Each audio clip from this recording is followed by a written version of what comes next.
Halo everyone, kali ini aku bawa kamu ke wisata religi yang baru saja diresmikan pada awal Januari tahun 2022. Namanya Via Crucis Sukamoro, tempat wisata religi ibadah Jalan Salib yang dibangun oleh Bapak Alex, owner dari MDP Electronic Superstore, Sekolah Kusuma Bangsa, dan Universitas MDP. Beliau memperkarsai bangunan ini dan juga mendanai, dan dia juga memberikan kesempatan ke beberapa donatur untuk ikut mendanakan untuk pembangunan tempat ini. Sungguh suatu perbuatan yang sangat mulia, dan saya yakin tempat ini akan menjadi satu-satunya wisata religi bagi umat Kristiani yang bersejarah di Indonesia. Oke, so walaupun aku adalah umat Buddhis, aku kepingin lihat tempat ini yang katanya bagus banget. Jadi aku kepingin untuk bikin video buat kamu supaya kamu juga nanti bisa menyaksikannya. Nah, walaupun aku Buddhis, tapi aku menghargai dan menghormati tempat wisata religi ini. Jadi aku himbau ya, kalau kesini jangan cuman foto-foto, lalu misalnya ketawa-ketiwi. Jadi kita berusaha untuk bisa menghormati. Buat kamu yang umat Kristiani atau Katolik, kamu bisa berdoa seperti berikut ini. Allah Bapa yang Maha Pengasih dan Penyayang, kami bersyukur padamu karena pada hari ini Engkau mengumpulkan kami untuk napak tilas perjalanan Tuhan Yesus ke puncak Golgota. Utuslah Roh Kudus untuk mendampingi kami meniti jalan salib ini, agar berkat pertolongannya kami semakin menyadari betapa besar cintamu kepada kami. Dan lewat jalan salib ini pula ajarkanlah kami agar kami yang telah dipersatukan dalam Ekaristi mau diutus untuk berbagi, semakin tulus berbagi kasih dengan sesama, khususnya yang kecil, lemah, dan menderita.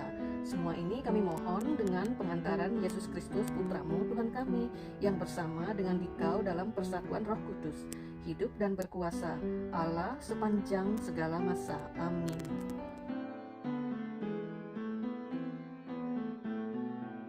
Pemberhentian 1. Yesus dihukum mati. Kami menyembah Dikau ya Tuhan dan bersyukur kepadamu, sebab dengan salib sucimu Engkau telah menebus dunia. Sebagai penjahat, Yesus dihadapkan kepada Pilatus untuk diadilin.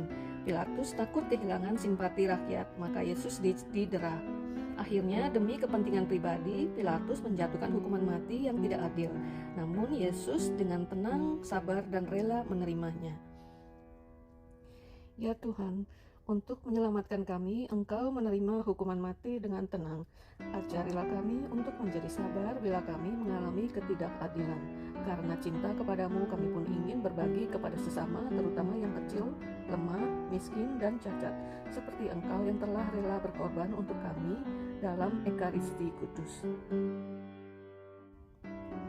Pemberhentian kedua, Yesus memanggul salib. Para serdadu menganyam sebuah mahkota dari duri dan meletakkannya di kepala Yesus. Setelah diolok-olok, Yesus dibawa keluar. Sebuah salib besar diletakkan di atas bahunya. Yesus menerima beban itu dengan rela dan cinta. Betapa pahit piala yang harus diminumnya. Pemberhentian ketiga, Yesus jatuh untuk pertama kali. Yesus sudah lelah, raganya yang perkasa sudah menjadi lemah, bebannya kelewat berat. Jalannya mendaki, Yesus jatuh di bawah salib yang berat ini. Tetapi Yesus tidak berhenti di situ, karena ditopang oleh semangat yang luar biasa. Ia berusaha bangun kembali dan melanjutkan perjalanannya.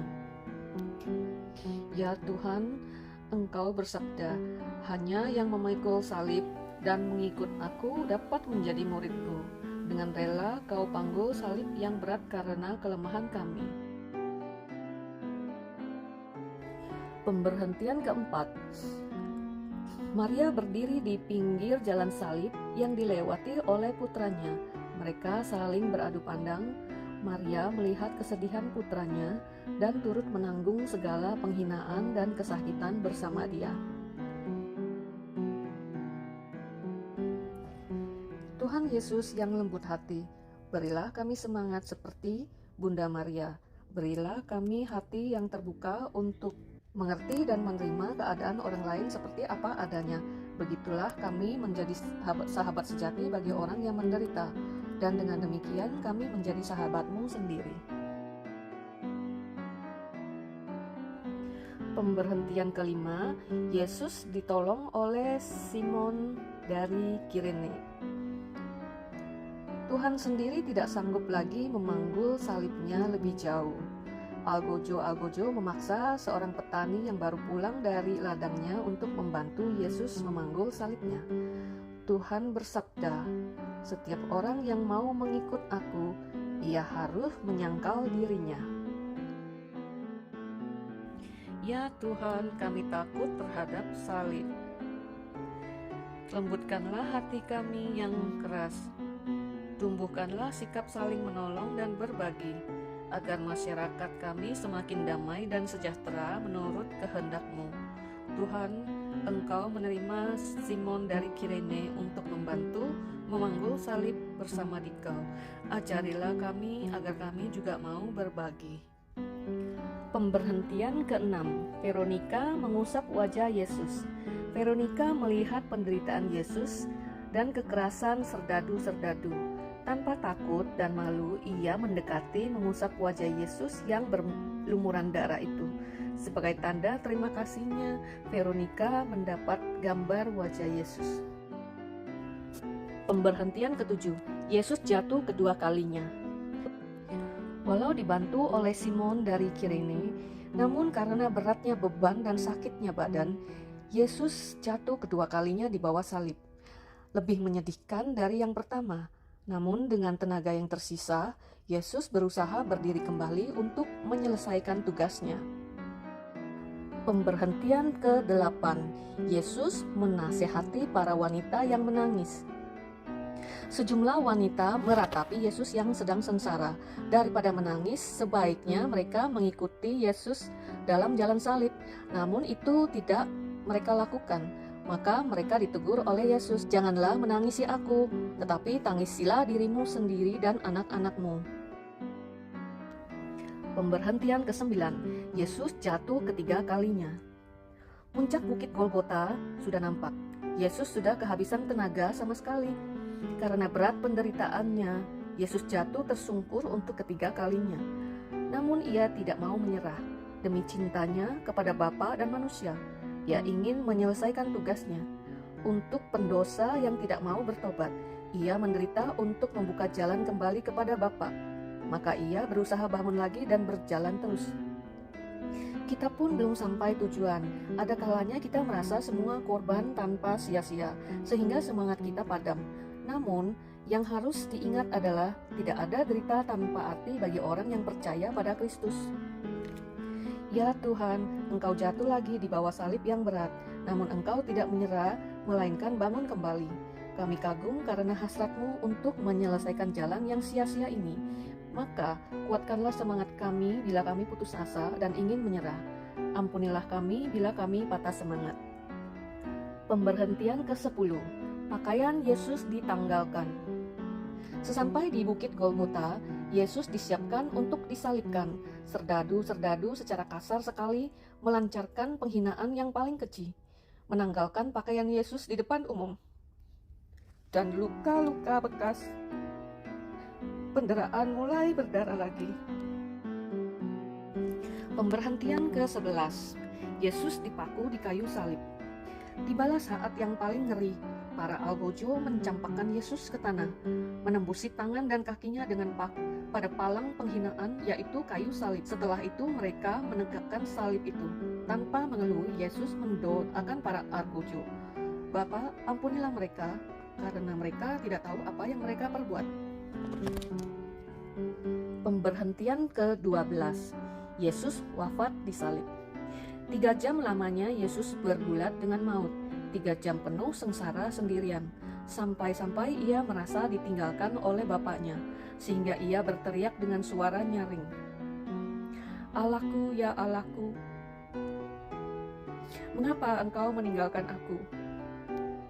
Namun ia tetap taat kepada Bapa sampai wafat dengan berkata, "Ya Bapa, ke dalam tangan-Mu kuserahkan nyawaku." Pada kondisi ini semua hening sejenak, merenungkan wafat Tuhan dan berlutut. Pemberhentian 13, Maria ikut menderita bersama putranya. Maka kini usaha yang terakhir untuk menghormati putranya adalah dengan memakamkannya secara pantas. Yusuf dan Arimatea menurunkan Yesus dari salib dan merebahkannya pada pangkuan Maria ibundanya. Sekali lagi Maria memeluk putranya, dan dalam hati ia berkata, "Aku ini hamba Tuhan, jadilah padamu menurut kehendak-Mu. Dialah abdi Allah yang setia."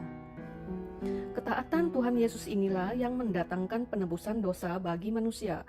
Berkorban itu memang pahit bila ditanya mengapa, namun membahagiakan bila dilaksanakan dengan ikhlas. Korban Yesus adalah jaminannya.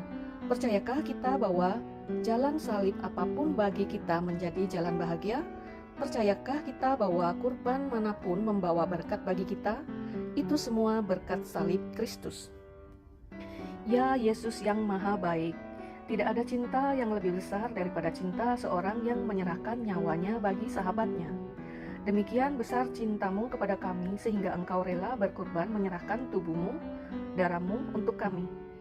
Kami bersyukur dan berterima kasih kepadamu. Tolonglah agar kami dapat menghayati dan meneruskan nilai-nilai Injil ajaranmu dan tradisi gereja Katolik, sehingga kami mau berkorban untuk melibatkan diri dalam permasalahan sosial terutama kemiskinan, kerusakan lingkungan hidup, serta ketidakpedulian dalam hidup bersama. Tuhan, kasihanilah kami. Allah, kasihanilah kami, orang berdosa ini. Kita pun didampingi Maria baik dalam suka maupun duka, baik dalam hidup maupun dalam kematian. Apakah kita pun bersabar mendampingi sesama yang menderita? Apakah kita yang telah dipersatukan dalam Ekaristi dan mau diutus untuk berbagi? Bunda Maria, kami kagum melihat sikapmu, sikap cinta tanpa pamrih, setia dan percaya kepada Allah. Doakanlah kami agar kami mampu meneladani cintamu, bukan hanya dalam kata-kata hampa, tetapi nyata dalam hidup dan perbuatan kami, karena iman tanpa perbuatan adalah mati. Bunda yang berduka cita, melalui Yesus Putramu, kami berseru, Tuhan kasihanilah kami, Allah kasihanilah kami, orang berdosa ini. Saudara-saudari, dalam jalan salib ini kita melihat berbagai contoh semangat berbagai dalam diri orang-orang yang terlibat dalam perjalanan Yesus menuju Golgota. Bunda Maria, Simon dari Kirene, Veronica, perempuan-perempuan Yerusalem, dan puncaknya adalah Tuhan Yesus sendiri. Mari kita mohon kepada Tuhan agar kita yang telah dipersatukan dalam Ekaristi mau diutus untuk berbagi sehingga semangat berbagi semakin membara dalam diri kita dengan lebih ikhlas, tulus membantu sesama yang membutuhkan. Nah, semoga kamu bisa mencerna makna-makna yang ada sehingga dalam perjalanan salib ini kita bisa mengenang pengorbanan Tuhan Yesus dan menjadi lebih baik. Oke, tadi sebelum masuk kamu kan dibagi amplop-amplop itu ya. Jadi ini tempat kan juga pasti akan butuh perawatan. Jadi saya himbau berdanahlah sesuka hatimu, nggak ada pemaksaan, sukarela, agar wisata religi ini dapat berlangsung dengan lama dan menjadi sejarah dalam umat Kristen Katolik Indonesia. Dan kedepannya saya berharap akan banyak sekali para peziarah dari luar negeri yang mau datang ke kota Palembang, terutama ke Sukamoro ini ya. Dan kamu juga bisa lihat nih, panitia juga menyediakan kursi roda untuk lansia, sehingga nggak ada sama sekali terhalang untuk ikut menyaksikan sejarah jalan salib. Terima kasih udah nonton, semoga kamu berbaik hati mau juga membagi kepada teman-teman kamu yang belum sempat mengunjungi Via Crucis Sukamoro. Terima kasih, bye-bye. Buat kamu yang belum subscribe, tolong di-subscribe, di-share, di-like, dan juga dibunyiin loncengnya supaya nanti lain kali kalau aku posting lagi kamu duluan yang bisa tahu. Oke, thank you.